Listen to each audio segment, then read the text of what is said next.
Les entretiens des patriotes, bonjour à tous, heureux de vous retrouver après cette semaine de repos. Émeute, Robert Ménard est-il le cachex d'Emmanuel Macron? Avant de traiter cette nouvelle et beaucoup d'autres, je voulais évidemment remercier tous ceux qui me permettent de vivre mon travail, qui financent cette chaîne à l'aide des merci rémunérateurs. Aujourd'hui sont à l'honneur JPP Poignant, Martine Deschmitt, JPLD et VTT Pollux. Merci à eux du fond du cœur, ce sont des fidèles parmi les fidèles. Et je tenais aussi à vous rassurer, comme je vous l'ai dit en titre, je n'ai pris qu'une semaine de repos, j'avais besoin de reprendre mon souffle, voilà, c'est fait, me voilà même un samedi. On va commencer de suite le dossier des émeutes. Il me touche particulièrement. Vous le savez, j'ai été professeur en banlieue pendant 10 ans, de 95 à 2005. Je connais bien la situation et surtout que Nanterre était dans ma zone.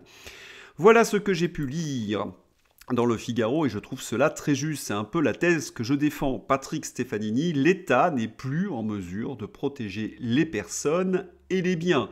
En effet, ce sont les personnes les plus fragiles qui sont le plus touchées par ces émeutes. Et oui, comment les forces de l'ordre pourraient protéger les citoyens alors qu'elles-mêmes n'arrivent pas à se protéger de toute cette pègre des banlieues? C'est ainsi que partent au fil du temps les services publics, les écoles, les hôpitaux, les mairies parfois, les postes, parce qu'ils sont détruits par ces émeutiers. L'État français ne protège plus ses citoyens. Et je vous ai dit dans un précédent numéro que l'élite n'en a rien à faire puisqu'elle est protégée par une armée de vigiles. Et lorsqu'on est un simple fonctionnaire, non pas de police mais par exemple un professeur et qu'on va travailler dans ces quartiers difficiles, eh bien on peut risquer sa vie. Je vous rappelle d'ailleurs Samuel Paty. J'ai lu un commentaire tout à fait désagréable m'expliquant que Samuel Paty n'avait jamais existé, que c'était une théorie du complot fondée par le système. Il se trouve que j'ai un très bon camarade, professeur de sport, qui a travaillé avec Samuel Paty. Donc évitez de véhiculer ce genre de choses, c'est particulièrement douloureux, notamment pour ses proches, pour ceux qui le connaissent, et puis pour tous ceux qui connaissent, comme moi, la réalité du terrain de ces ZEP. Et puis, il n'y a pas que les professeurs qui sont en danger. Vous vous souvenez tous de la petite Lola, ce drame épouvantable, et vous savez que certaines personnes sont dangereuses, qui sont sous QTF. Ils ne sont pas respectés malgré la promesse d'Emmanuel Macron. Donc, la sécurité n'est plus assurée en France. Et lorsqu'on a eu des émeutes comme on n'en a jamais vu, puisque en 2005, elles avaient été très importantes, mais Pierre Brochand, ex-patron de la DGSE, nous dit « On peut évaluer entre 100 000 et 200 000 le nombre d'émeutiers. Rien de comparable ne s'est produit dans les villes françaises depuis la Révolution de 1789. » Je vais ouvrir une petite page biographique maintenant. En 2005, je reviens en arrière sur les premières émeutes. J'étais professeur dans un lycée d'Argenteuil. J'étais donc aux premières loges. J'ai eu de très nombreux témoignages et qu'est-ce que l'on m'a dit? Eh bien la version sur le terrain n'avait rien à voir avec celle que l'on pouvait lire dans les journaux, puisque dans les journaux, c'était que les jeunes s'étaient lassés, qu'il y avait eu des arrestations suffisamment importantes pour décourager les émeutiers. La réalité est tout autre. Vous savez que ces cités, ces zones de non-droit sont tenues par la pègre. Si vous avez des émeutes, vous faites effondrer le chiffre d'affaires de ces dealers. Ils ne peuvent plus vendre de la drogue. Le résultat, c'est qu'ils ont sorti leurs fusils et ils ont tiré sur les plus jeunes. Un peu terrorisés, ces jeunes sont rentrés dans leurs appartements.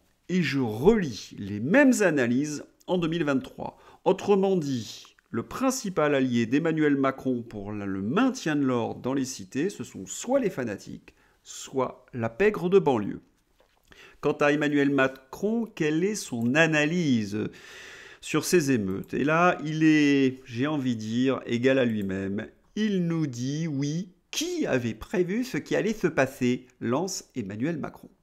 Tous les gens qui ont les yeux en face des trous et non aveuglés par l'idéologie européiste ou immigrationniste, nous dit le cercle Aristote. Mais la police nous explique qu'il y a 1800 quartiers de zones de non-droit.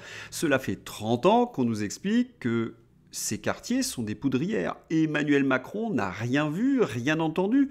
C'est bien étonnant, il a été dans le gouvernement de François Hollande. Et qu'est-ce qu'il écrivait, François Hollande, dans Un président ne devrait pas dire cela? Après avoir avancé qu'on ne pouvait continuer à avoir des migrants qui arrivent sans contrôle, François Hollande évoque la sécession des territoires. Comment éviter la partition? Car c'est quand même cela qui est en train de se produire. La partition. Oui, un président de la République nous avait avertis. Il n'avait rien fait, vous le connaissez, c'est François Hollande. Maintenant, quelles sont les réponses d'Emmanuel Macron à cette situation? Bon, pour Samuel Paty, vous en souvenez, c'est le fond Marlène Schiappa. Au Macronistan, vous pouvez vous servir de la mort atroce d'un professeur pour faire votre com ou mentir sur des supporters anglais tout en gardant tranquillement votre poste de ministre. C'est ça la République en responsabilité. Font Marianne, font Samuel Paty, font Marlène Schiappa. Le Sénat accable Marlène Schiappa et dénonce en effet la collusion entre certains groupes et le pouvoir. Pour tous ceux qui ne seraient pas au courant sur l'affaire des fonds Marianne, Marlène Schiappa, Samuel Paty, je vous renvoie aux nombreux entretiens que j'ai consacrés à ce sujet. Alors, quelle est la réponse d'Emmanuel Macron? Il y a une réponse qui est utilisée depuis 30 ans par tous les pouvoirs qui se succèdent. Il ne communique pas beaucoup dessus puisque l'échec est patent. Depuis ces révoltes de 2005 et 2023, c'est de dépenser des milliards pour la banlieue. Ils essaient d'acheter la paix sociale en négociant dans une certaine mesure avec la pègre ou les fanatiques. Vous imaginez 30 ans de politique de la ville pour aboutir à ce que nous avons vu début juillet. Il y avait aussi une autre réponse du pouvoir politique, c'était de négocier, comme je vous l'ai souvent dit, avec la pègre de banlieue. Mais voilà, cela ne paie plus. D'abord parce que les réseaux sociaux ont bien expliqué qui était Assa Traoré, ses relations, c'est ce que rappelle Philippe Murer, et je vous en avais souvent parlé. En effet, nous avons des gens qui sont peu fréquentables. Et vous avez la France insoumise qui n'hésite pas à aller marcher, à aller manifester avec ces gens-là. On a bien compris quelle était en quelque sorte l'émanation de la France insoumise. Emmanuel Macron aurait fait ce genre de choses. Il aurait envoyé Pape Dia, il aurait envoyé Marlène Schiappa, par exemple. Eh bien là, cela ne fonctionne plus, pour une raison simple, c'est que les sondages ne sont plus favorables à ce type de politique. Les partis de gauche se sont littéralement effondrés.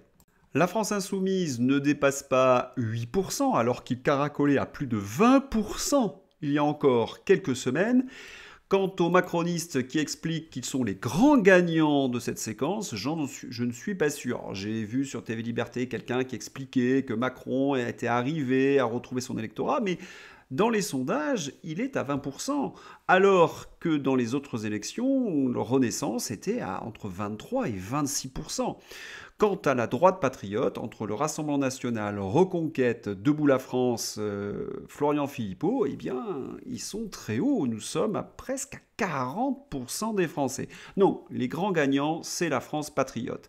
Même l'UMP, les LR arrivent à redresser la tête avec 11%, alors que dans certaines élections, ils étaient tombés à 5%. Que peut faire Emmanuel Macron? Quelle est la réponse de communication? Vous la connaissez, il nous ressort le traître de service. Robert Ménard, surréaliste, ubuesque, absurdie, ces maires contraints de marier des clandestins sous OQTF. Après avoir refusé d'unir un Algérien avec une Française, Robert Ménard risque 5 ans de prison. D'autres cas existent en France. Vous pouvez me rétorquer que Robert Ménard a raison, mais il a 1000 fois raison. Mais voilà, que peut-on faire dans l'Union européenne? Que peut-on faire lorsqu'on est chapeauté par la CEDH? Strictement rien. Autrement dit, ce que fait Robert Ménard, cela s'appelle une opération de communication. Au profit de qui? D'Emmanuel Macron, je vous l'ai dit depuis 2 mois, il est en train de changer un petit peu son axe politique, il va de plus en plus vers la droite, il a besoin d'une icône de cette droite patriote, Robert Ménard. Alors certains vont me dire, quoi, Robert Ménard, droite patriote? Oui, il a fait partie du Rassemblement, il a été proche du Rassemblement national, on se souvient qu'il a trahi en 2022 en expliquant qu'il voulait devenir ministre d'Emmanuel Macron. Et on a bien compris que Robert Ménard se trouvera bientôt dans le gouvernement d'Emmanuel Macron. Et Emmanuel Macron essaie donc de voler des électeurs au parti patriote. Il avait besoin d'un traître avec un T majuscule, il l'a trouvé en Robert Ménard. Vous imaginez qu'il y a un an, il nous expliquait Robert Ménard qu'il s'était complètement trompé avec le Rassemblement national et hop, il a fait encore un tour sur lui-même, une vraie girouette. Il nous explique que maintenant, oh là là, hein, il faut changer les choses. Allez, vous l'attendez tous, cette phrase, mais de qui Macron se moque-t-il ? Il peut bien monter sur le bateau Emmanuel Macron, mais comme nous le rapporte Jacques Attali, eh bien on est proche peut-être de la chute finale de l'Union européenne. Attali, un des principaux concepteurs et responsables du traité de Maastricht, annonce que la France et l'Union européenne sont au bord de l'effondrement et refuse de le voir. C'est comme si Lénine annonçait la fin de l'URSS. Quelles en sont les causes ? Eh bien, vous les connaissez, c'est l'endettement, une politique de libre-échange complètement absurde, l'idéologie dominante du progressisme, tout cela entraîne l'Union européenne vers la chute. Et que lorsque vous ajoutez la crise du Covid plus la guerre en Ukraine, vous avez tous les éléments pour une chute de l'Union européenne. Vous avez d'ailleurs quelques chiffres qui viennent confirmer cet état. Même pour l'alimentation, qui était une excellence nationale, la France a maintenant un gros déficit commercial d'à peu près 5 milliards d'euros par an. C'est-à-dire que la France n'est plus capable de produire suffisamment de nourriture, alors que nous étions le jardin de l'Europe. Vous vous en souvenez des milliards investis en banlieue et très peu dans la ruralité ? Eh bien, vous en avez une conséquence. Quant aux Français, puisqu'ils sont obligés de financer toute une série de choses absolument terrible, pensez qu'on vous prend plus de 42% de ce que vous gagnez en impôts. Il ne faut pas s'étonner de voir la consommation chuter comme jamais. La chute de la consommation alimentaire des ménages n'a même aucun précédent dans des données mensuelles compilées par l'INSEE depuis 1980. De même pour la chute de la consommation de biens en général. Voilà les résultats de la politique européenne et d'Emmanuel Macron, son sbire. Il faut savoir qu'en Hollande, le Premier ministre hollandais qui était au service de Damovos vient de tomber. Peut-être que cela annonce un phénomène similaire en France. Maintenant, je voudrais ouvrir la page Sound on Freedom. C'est un film dont je vous avais parlé il y a quelque temps, qui était soutenu par Elon Musk. Il se trouve qu'en France, il est banni des écrans, personne n'en parle, si ce n'est Carl Zero au micro d'André Berkoff. C'est une histoire vraie, je pense que tout le monde va le prendre dans l'estomac. Nous avons de très nombreux témoignages sur les réseaux sociaux, des gens en pleurs. En texte, et il est en tête du box-office US, le film Sound of Freedom évoque la traite des enfants. Il est soutenu par Elon Musk et Mel Gibson, mais n'est pas évoqué dans les médias mainstream. Ils font peut-être pire, les médias mainstream, à ce sujet. Ils font croire que cela n'existe pas. Le Guardian semble avoir oublié son propre rapport de 2018 sur le trafic endémique d'enfants en Colombie. Maintenant, il a qualifié Sound of Freedom avec une mission de sauvetage d'enfants victimes d'un trafic en Colombie de nouveaux films paranoïaques proches de Canon. Il suffit maintenant de dire la vérité et vous êtes traité de parano ou de complotiste.